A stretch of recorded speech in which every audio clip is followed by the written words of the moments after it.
சும்மா இந்த வசனத்தை போதிக்கிறேன், பைபிள் ஆழமா கரிச்சு குடிக்கிறேன், அவங்கள விட்டு வெளியே வா. யாரு நல்ல அற்புத அடையாளங்களை கொண்டு ஊழியம் செய்றாங்களோ அந்த மினிஸ்டர்ஸோடு கூட போய் கனெக்ட் பண்ணு. உங்க வேலை முதல்ல என்ன? ஒரு மக்களை கர்த்தருக்குள்ள கொண்டு வரதான் உங்க வேலை. ஹோலி வாட்டர் வைக்கிற வேலை உங்க வேலையா? ஹோலி ஸ்ப்ரே வைக்கிறது உங்க வேலையா? உங்க வேலையை நீங்க இங்க செய்யல.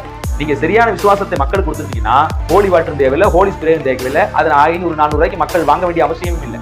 விசுவாசத்தினால் நீதிமான் பிழைப்பான். தினேஷ் அவரை குறித்து நம்ம ஏற்கனவே வீடியோ போட்டிருப்போம்.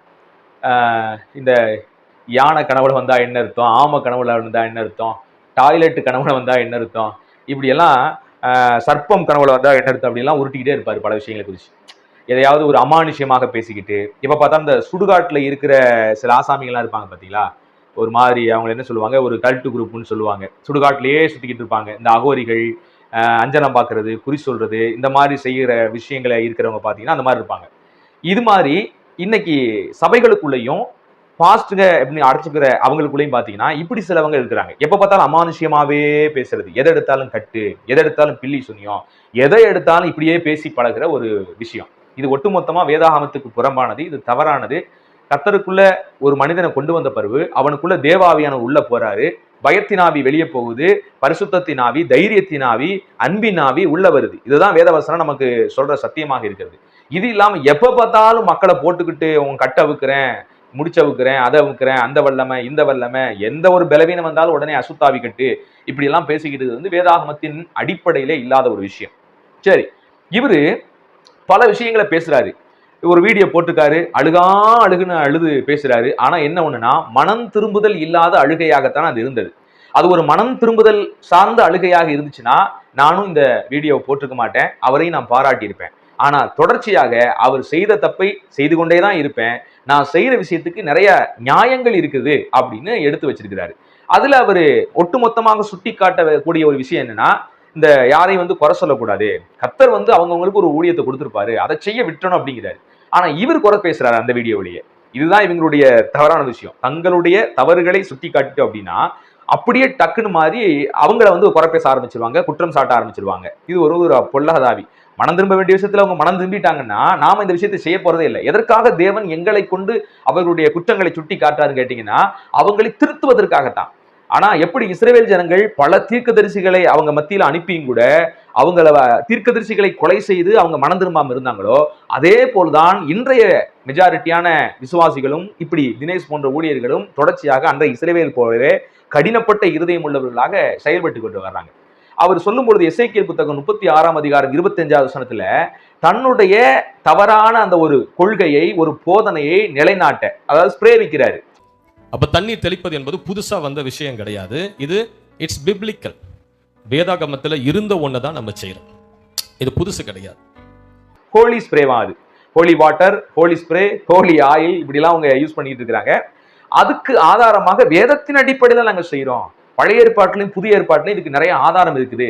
பாருங்க, எசேக்கியேல் புத்தகம் 36 அதிகாரத்திலேயே ஆண்டவரே சொல்றாரு, சுத்த ஜலத்தை உங்க மேல நான் தெளிப்பேன். அப்ப இது பாருங்க பைபிள் இருக்கிறதா. அதனாலதான் பாத்தீங்கன்னா இந்த தெளிப்பு ஞானஸ்தானத்தை எல்லாம் ஆதரவா பேசுறாரு.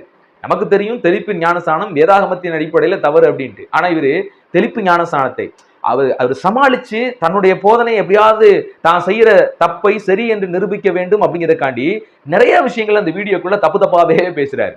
இயேசு கிறிஸ்து உமிழ் நீர்ல சேர உண்டாக்கி இது பண்ணாராம், தண்ணீரை திராட்சரசமாக மாற்றினாராம், கச்சைகள் பட சுகமானிச்சான், நிழல் பட்டு சுகமானிச்சான். ஐயா, எல்லாமே ஓகே தான்.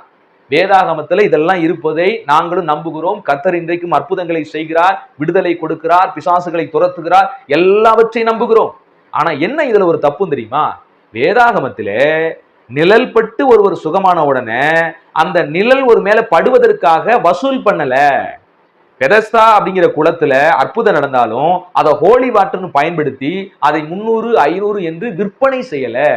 பவுலுடைய கச்சைகளை போட்டு பலர் சொஸ்தமானால் கூட அப்படி துண்டுகளை நிறைய வாங்கி வச்சு ஒரு துண்டு 1000 ரூபாய் அப்படின்னு அவங்க விற்க ஆரம்பிக்கல. நீங்க என்ன பண்றீங்க அப்படின்னா விற்பனை செய்றீங்க. அதுதான் நீங்க தப்பானவர் என்பது காமிச்சு, நீங்க யாருங்கிறது உங்க செயல்பாட்டு மூலியமாக காமிச்சு கொடுத்துருதான் இங்க விஷயம். நீங்க கள்ள ஊழியர், நீங்க தவறான ஊழியர், நீங்க வேதத்துக்கு புறம்பானவர், கிறிஸ்துவின் ஆவி இல்லாதவர் என்பதை உங்க செயல்பாட்டின் மூலியமாக அப்பப்ப நிரூபிச்சுக்கிட்டே இருக்கிறீங்க. அதைத்தான் நாங்க இங்க எடுத்து சொல்றோம். நீங்க உண்மையான ஊழியரா இருந்தா இப்படி ஹோலி ஸ்ப்ரே அப்படின்னு சொல்லி வெறும் அது என்ன 20 ml 50 ml எடுத்துக்கிட்டு அதை 400 ரூபாய் 500 ரூபான்னு விற்கிறத நீங்க பைபிள்ல நடந்த அற்புதங்கள் எல்லாம் காமிச்சு உங்களை நியாயப்படுத்துறது எவ்வளவு மட்டமான செயல்ங்கிறது உங்களுக்கு தெரியல. சகோதரரே, முதலாவது மனம் திரும்புங்க.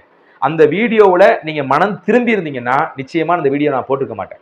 ரெண்டாவது, அந்த வீடியோவில் நீங்க பேசும்போதே முன்னுக்கு பின் முரணான நிறைய விஷயங்களை சொல்றீங்க.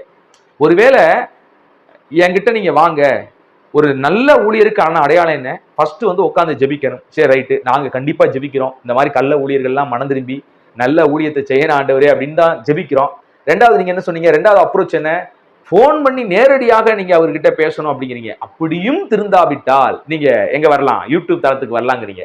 அப்ப உங்க ஏரியாவில் இருக்கிற ஏதோ ஒரு பெரிய ஃபாதர் மூலியமாக நீங்க கண்டிக்கப்பட்டிருக்கீங்க. ஒருவேளை அவர் நேரடியாக கண்டிக்கல, வீடியோ போட்டே கண்டிச்சாருன்னு வச்சுங்களேன். வீடியோ போட்டும் கூட நீங்க மனம் திரும்பலைங்க ஐயா. லாஸ்டா அந்த வீடியோல நீங்க சொல்றீங்க, ஹோலி வாட்டரை வாங்குங்க, ஹோலி ஸ்ப்ரேவை வாங்குங்க, காசு கொடுத்து அதை வாங்கி பயன்படுத்துங்க, அதுல வல்லமை இருக்குது, அதுல அபிஷேகம் இருக்குதுன்னு மறுபடியும் அதே உருட்டை தான் உருட்டுறீங்க. அப்ப நீங்க மனம் திரும்பினதாகவே தெரியலையே. அப்போஸ்தலர்களோ, இயேசு கிறிஸ்துவோ, தீர்க்கதரிசிகளோ நிறைய அற்புதங்களை செய்தார்கள் என்பது உண்மைதான். அன்றைக்கு பொதுமக்கள் மத்தியில பப்ளிக்ல அவங்க அற்புதங்கள் செஞ்சாங்க. உங்களை மாதிரி எல்லாம் அற்புதம் செய்யல. ரியாலிட்டியா பிறவியிலேயே குருடனை, பிறவியிலேயே சப்பானியை, பிறவியிலேயே அங்கவீனர்களை எல்லாம் அவங்க சுகமாக்குறாங்க. ரியாலிட்டிக்கா செத்தவர்களை உயிரோடு எழுப்புறாங்க. 4 நாள் நாரிப்போன சரீரத்தை கூட ஆவியானவர் இப்படிதான் செயல்படுவார், இந்த கோட்டுக்கு வெளியே போக மாட்டார் சொல்லவே முடியாது. இயேசு கிறிஸ்து நீங்க சொல்றீங்க ஒரு கோடு போட்டு வச்சுட்டு ஆவியானவர் எல்லாம் தாண்டக்கூடாது, இப்படி ஐயா அப்படிலாம் இல்ல. ஆவியானவர் ஒழுங்கின் ஆவியானவர். அவரு நமக்கு ஒழுக்கத்தை கற்றுக் கொடுக்கிறவர். அவர் எப்படி செய்வாருன்னு நம்ம மனசாட்சிக்கு தெரியும். அதை தாண்டி அவர் தப்பாலாம் எதையும் செய்ய மாட்டாரு. எப்படி வேணாலும் நம்ம செய்யலாம், எப்படி வேணாலும் ஊழியம் செய்யலாம், எப்படி வேணாலும் நம்ம பேசலாம் அப்படின்லாம் வேதத்துல இல்ல. இப்படிதான் ஊழியம் செய்யணும், இப்படிதான் பேசணும், இந்த வழிமுறை தான் வேதத்துல இருக்கிறது. நீங்க வேதத்தையும் வாசிக்கல, உங்களுக்கு வேதமே தெரியல, நீங்க ஏன் இப்ப ஊழியக்காரனை இப்படி மக்களை ஏமாத்துறீங்கன்னு உங்களுக்கு ஒண்ணும் புரியல. ராணி இருந்தா இங்க வாங்க, சேலஞ்ச் பண்றேன். டெலிவரன்ஸ் மினிஸ்ட்ரியை குறித்து பேசுகிற, அனாயிண்டிங் வாட்டர் குறித்து பேசுகிற, உண்மையாவே உனக்கு சரக்கு இருந்தா இங்க வா, அன்பு தெரு டேவிட் நகர் படப்பைக்கு வா, நான் சேலஞ்ச் பண்றேன். நீங்க ஒரு சவால் விட்டீங்க, உங்களுக்குலாம் சவால் விடுறேன். இந்த என்னோட இடத்துக்கு இங்க ஒரு கட்டை அவிழ்த்து பாரு, ஒரு பேயை விரட்டி பாரு, நீ செஞ்சு பாரு அப்படின்னீங்க. ஐயா, நான் உங்களுக்கு ஒரு சவால் விடுறேங்க ஐயா. நீங்க எங்க ஏரியாவுக்கு வாங்க, நான் திருப்பூர்ல இருக்கிறேன், திருப்பூர்ல வீரபாண்டி பகுதியில் இருக்கிறேன். நான் 2 வியாதிஸ்தரை நீங்க கொண்டு வர்றேன். எங்க கண்ணு முன்னால நீங்க உண்மையா சர்டிபிகேட்டோட கொண்டு வர்றேன். அவங்களுக்குள்ள என்ன வியாதி இருக்கோ சர்டிபிகேட்டோட எடுத்துட்டு வர்றேன். நீங்க ஒரு அற்புதம் செஞ்சிருங்க பார்ப்போம். செஞ்சு சர்டிபிகேட்டை மறுபடியும் போய் ஸ்கேன் எடுத்து பார்ப்போம். ரிலீஃப் ஆயிடுச்சுன்னா நீங்க உண்மையான ஊழியக்காரனை நான் ஏத்துக்கிறேன். வேதாகமத்துல செஞ்சவங்களாம் உண்மையான அற்புதத்தை செஞ்சாங்க. ஆனா நீங்க செய்யறதெல்லாம் உண்மையான அற்புதம் இல்லை. மைக்கு கீபோர்டு இல்லாம உங்களால அற்புதமே செய்ய முடியாது. நீங்க ஒரு நாள் மைக் இல்லாம பேய விரட்டி பாருங்க, கீபோர்டு இல்லாம பேய விரட்டி பாருங்களேன். இன்னைக்கு நீங்க விரட்டுறது பூரா மைக்கு சத்தமும் கீபோர்டு சத்தமும் தான். உண்மையான விடுதலை எல்லாம் யாருக்கும் இல்ல. நீங்க செய்யற ஊழியம் மாதிரி தானே இந்துக்கு சகோதரர்களும் செய்யறாங்க. அவங்களும் பேய் விரட்டுறாங்க ஐயா. அவங்களும் பில்லி சுனித்தை உடைக்கிறாங்க, சாட்டை வச்சு அடிச்சு விரட்டுறாங்க, உடுக்கை அடிச்சு விரட்டுறாங்க, எல்லாம் விரட்டுறாங்க தானே. இஸ்லாமியர்களும் செய்யறாங்க, அவங்களும் மயில் தொகையை வச்சு எல்லாம் விரட்டுறாங்க. அப்போ உங்களுக்கு அவங்களுக்கு என்ன வித்தியாசம் கேட்டா, வேதாகமத்தை சொல்லப்பட்ட மாதிரி எல்லாம் நாங்க எப்படி வேணாலும் நாங்க செய்வோம், என்ன முறைன்னு வேணாலும் செய்வோம். அது கட்டுகளை உடைக்கிறதையும் விடுதலை உடையுமா? பைபிள்ல எங்கேயுமே ஐயா இந்த பேய் விரட்டுற ஊழியம்னு எதுவுமே இல்லை. புரியுதுங்களா? அன்னைக்கு தேவனால் பயன்படுத்த பாத்திரங்கள் மூலியமாக பேய் விரட்டப்பட்டது உண்மை. ஆமானா பேய் விரட்டுவதற்கென்றே, அதாவது அற்புத ஊழியம் என்றே ஒரு ஊழியம் வேதாகமத்திலே இல்லை. அன்னைக்கு அற்புத ஊழியம் சீசர்கள் சுவிசேஷம் அறிவிக்கும் போது, கர்த்தருடைய வார்த்தையை பகிர்ந்து கொள்ளும் போது அற்புதங்கள் நடந்தது. ஊழியத்திலே அற்புதங்கள் நடந்ததே ஒழிய அற்புத ஊழியம் என்று ஒரு தனிப்பட்ட ஊழியம் இல்லை. எப்ப பார்த்தாலும் கோடாங்கி மாதிரி, எப்ப பார்த்தாலும் டாய்லெட் கனவுல வந்தா என்ன அர்த்தம், ஆமை வந்தா என்ன அர்த்தம், யானை வந்தா என்ன அர்த்தம், குதிரை வந்தா என்ன அர்த்தம், கற்பஸ்திரியா கனவு வந்தா என்ன அர்த்தம், பணம் கனவுல வந்தா என்ன அர்த்தம். ஐயா, எல்லா காலத்திலும் எல்லா மனுஷனுக்கும் கனவு வந்துகிட்டே தான் இருக்கும். இதெல்லாம் கோமாளித்தனமா எதோ சம்பந்தப்படாத பைபிள் இருக்கிற வசனத்தெல்லாம் எடுத்து நீங்க விளக்கம் கொடுக்கறதுங்கிறது மகா முட்டாள்தனமான விஷயம். அது யாருக்குமே, யாரோ 1-2 பேர் அப்படி இப்படின்னு உங்களை புகழலாம், அவங்களை மேடையில ஏற்றி விட்டு உங்களை நீங்க பிரபலப்படுத்திக்கலாம். ஆனா வேதாகமத்தின் அடிப்படையிலான விஷயங்கள் உங்களுக்கு இல்லை. அதுல லாஸ்டா நீங்க ஒண்ணு சொல்லியிருப்பீங்க, என்னன்னா வசனத்தை ஆழமா போதிக்கணும்னு நம்பாதீங்க, அற்புத அடையாளத்தோடு செய்யறவங்க எல்லாம் ஒட்டிக்கலுங்களா. சும்மா இந்த வசனத்தை போதிக்கிறேன், பைபிள் ஆழமா கரைச்சு குடிக்கிறேன், அவங்களை விட்டு வெளியே வா. யாரு நல்ல அற்புத அடையாளங்களை கொண்டு ஊழியம் செய்யறாங்களோ அந்த மினிஸ்டர்ஸோடு கூட போய் கனெக்ட் பண்ணி. இது என்னங்க இது கூத்து? வேத விதத்தை உங்களுக்கு கத்துக் கொடுத்துருக்குதா? வசனத்தின்படி நீங்க ஊழியம் செஞ்சீங்கன்னா உங்களை யாரும் குற்றச்சாட்ட மாட்டாங்க. நீங்க செய்யற ஊழியம் ஒரு தப்பான ஊழியம், உண்மையிலேயே உங்க ஊழியத்துல விடுதலையோ வல்லமையோ அற்புதமா நடக்கிறது இல்ல. ஏதோ ஒரு சத்தத்தை போட்டு கூப்பாடு போட்டு ஒரு 100 மக்கள் வரும்போது 2 பேர் அப்படியே இயற்கையா ஏதோ ஒன்று மாதிரி இருக்கும், அவங்கள வச்சு நீங்க பேர் வாங்கிக்கிட்டு இருக்கீங்க, அவ்வளவுதானே ஒழிய உண்மையா உங்களுடைய ஊழியத்தில் அற்புதங்கள் நடக்கிறதா என்று கவனித்து பாருங்க. அப்ப உங்களுக்கு புரியும்.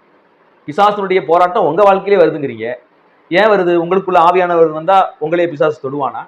அந்த அளவுக்கா நீங்க பலவீனமா இருக்கிறீங்க?